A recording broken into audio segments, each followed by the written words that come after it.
नमस्कार, सलाम और जूले। मैं हूं सोनम वांगचुक लद्दाख से। आप में से कुछ लोग हमें जानते होंगे हमारे शिक्षा सुधार के कामों के बारे में, या फिर पर्यावरण के काम में आइस्तूपा आर्टिफिशियल ग्लेशियर जैसे कामों के लिए, या फिर आई लिव सिंपली जैसे ग्लोबल मूवमेंट्स जो कि सादा जीवन अपनाकर क्लाइमेट चेंज को रोकने के लिए लोगों को प्रेरित करती है। मगर दोस्तों, आज मैं इन चीज़ों के बारे में नहीं बल्कि आप लोगों को एक बहुत ही ज़रूरी संदेश देने के लिए आया हूं, जो कि चीन और भारत के बीच अभी जो टकराव और तनाव की स्थिति बनी है, इसके बारे में आपकी क्या जिम्मेदारी है। मैं लद्दाख में हूं और आप देख रहे हैं सिंधु नदी को बहते हुए यहाँ, और वो जो पहाड़ियाँ हैं उनके पीछे नुब्रा और चांगतांग के वो इलाके हैं जहाँ पर ये तनाव बढ़ता जा रहा है। हजारों सैनिक वहां ले जाए जा चुके हैं। सुनने में आया है चीनी वायुसेना के जहाज भी वहां तैनात किए गए हैं, और एक घंटे पहले भारतीय वायुसेना के जहाज भी मेरे ऊपर मंडरा रहे थे। सामान्यतः जब सीमा पर तनाव होता है तो हम आप जैसे नागरिक ये सोचकर सो जाते हैं रात को कि सैनिक इसका जवाब दे देंगे।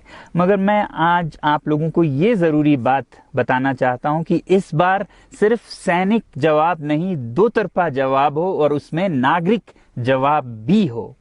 तो आप जैसे नागरिक दिल्ली, मुंबई और बेंगलोर और अनेक शहरों से क्या कर सकते हैं इसमें, ये समझने के लिए पहले हमें समझनी होगी चीन की ये हरकत और वो ऐसा क्यों कर रहा है। आपने देखा होगा कि ये सिर्फ भारत के साथ नहीं हो रहा है, बल्कि पिछले कई हफ्तों से चीन ये दक्षिण चीनी सागर में वियतनाम, ताइवान और अब हांगकांग के साथ भी छेड़खानी कर रहा है। और मेरा ये विश्लेषण है कि वो ये सब किसी देश के साथ दुश्मनी के वजह से ज्यादा अपने अंदर की समस्याओं को सुलझाने के लिए कर रहा है। आज चीन को सबसे बड़ा डर है तो अपने जनता से डर है। उनकी 140 करोड़ की आबादी, जो कि एक बंधुआ मजदूर की तरह बिना मानवाधिकारों के चीनी तानाशाह सरकार के लिए काम करते हैं और उसे धनी बनाते हैं।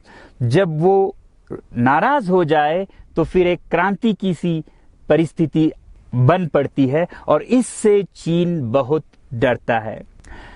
आज कोरोना के प्रकोप के बाद चीन में फैक्ट्रियां बंद हैं, एक्सपोर्ट्स बंद हैं और बेरोजगारी 20% तक बढ़ चुकी है। लोग बहुत नाराज हैं, क्रांति हो सकती है, तख्ता पलट हो सकता है। इसीलिए चीन पड़ोसियों से दुश्मनी करके अपनी जनता को अपने साथ जोड़ने में लगा हुआ है, और ये पहली बार नहीं कर रहा है। 1962 में जब भारत के साथ जंग की तो वो जंग भी उसने अपने जनता को संभालने के लिए की थी। तब 4 साल का अकाल और भूखमरी हुई थी, और इससे ध्यान हटाने के लिए ये जंग की थी।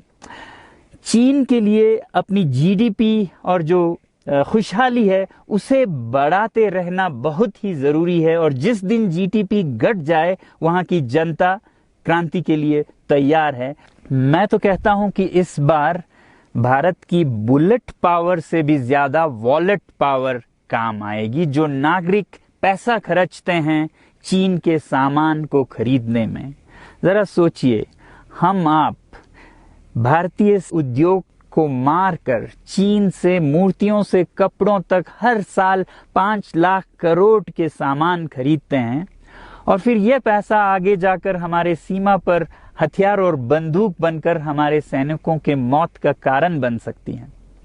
तो इसलिए अगर हमारे देश के 130 करोड़ लोग और 3 करोड़ जो भारतीय बाहर के देशों में हैं, सब मिलकर भारत में और बल्कि दुनिया भर में एक boycott made in China movement या अभियान शुरू करते हैं, तो आज दुनिया भर में चीन के प्रति रोष है।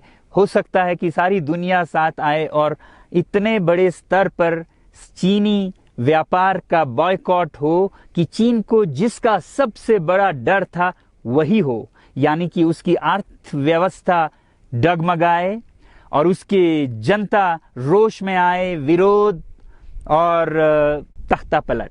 और अगर हम ऐसा नहीं करते हैं तो कितनी बदनसीबी की बात होगी भारत के लिए, ज़रा सोचिए। एक तरफ हमारे सेना सीमा पर जंग लड़ रही होगी और दूसरी तरफ हम आप चीनी सामान, मोबाइल से लेके कंप्यूटर्स, कपड़ों से लेके खिलौनों तक को खरीद कर उनकी सेना को पैसा भेज रहे होंगे, चीन की सेना को। ये तो हुई हार्डवेयर की बात।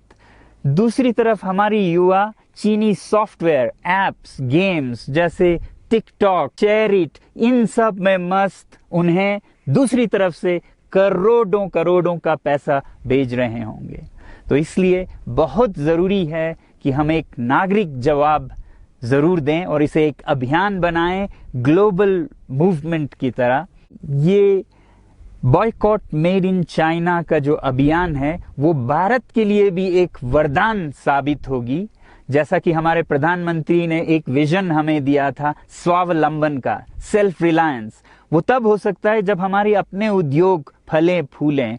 और जब हम बॉयकॉट करते हैं इन सामान का तो अपने देश के उद्योग का, उत्पाद का हम प्रयोग करेंगे और उससे मजदूरों को रोजगारी मिलेगी और सारा देश खुशहाल होगा।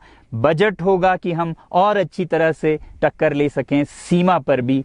तो इसके लिए मैं आप लोगों से अपील करता हूं कि जहां तक एप्स और सॉफ्टवेयर की बात है तो हमारे युवाओं को एक हफ्ते में उन्हें अनइंस्टॉल करना चाहिए। Boycott made in China, software in a week and hardware in a year. क्योंकि साजो सामान के लिए वक्त लगेगा हमारे अपने देश से और बाहर से विकल्प निकलने तक, तो उसे हम 1 साल के अंदर कर सकते हैं। तो ये हम न सिर्फ अपना प्रतिज्ञा करें बल्कि 100 और लोगों को इसके बारे में समझाएं, शेयर करें सोशल मीडिया पर, और हमारी जो मीडिया है वो जनता तक, देश के कोने कोने तक पहुंचाए। और जैसे ही इसका असर दिखने लगेगा, इंटरनेट से एप्स लाखों में, करोड़ों में अनइंस्टॉल होंगे, तो चीन को संदेश साफ जाएगा और यही एक तरीका उसे मेज पर पहुंचा सकती है जहां पर की बातचीत हो शांति की। तो जाते जाते मैं ये बता दूं कि मैं क्या करने जा रहा हूं। इस फोन पर जो भी चीनी ऐप्स हैं उन्हें तो मैं 1 हफ्ते में हटा रहा हूं, बल्कि ये फोन जो कि चीन में बना है इसे भी मैं 1 हफ्ते में अपनी जिंदगी से अलग कर रहा हूं। और 1 साल के अंदर हर वो चीज जिस पे मेड इन चाइना लिखा है उसे जिंदगी से निकालने जा रहा हूं। हमें चीन से, चीनी लोगों से कोई समस्या नहीं है, चीनी सरकार और उनकी रवैयों से समस्या है। जब तक चीन में परिवर्तन ना हो हमें ऐसा करना होगा। और आप लोगों से मैं अपील करता हूं कि आप अपने शहर में, अपने मोहल्ले में ऐसे इवेंट्स करें जहां लोग प्रतिज्ञाएं करें कि चीनी सामान का बहिष्कार करें जब तक चीन में परिवर्तन ना हो। और मैं सालों से कहता रहा हूं कि 21वीं सदी में देश के लिए जान देने की नहीं बल्कि जिंदगी देने की जरूरत है। लद्दाख में बढ़ते हुए ये देश के लिए जान देने का कारोबार बहुत देखा, और जहां एक तरफ मैं सलाम करता हूं उन लोगों के लिए, उन लोगों को जिन्होंने देश के लिए जान दिया, मगर इस 21वीं सदी में मेरा ख्याल है कि देश के लिए जान देने की नहीं, जिंदगी देने की जरूरत है।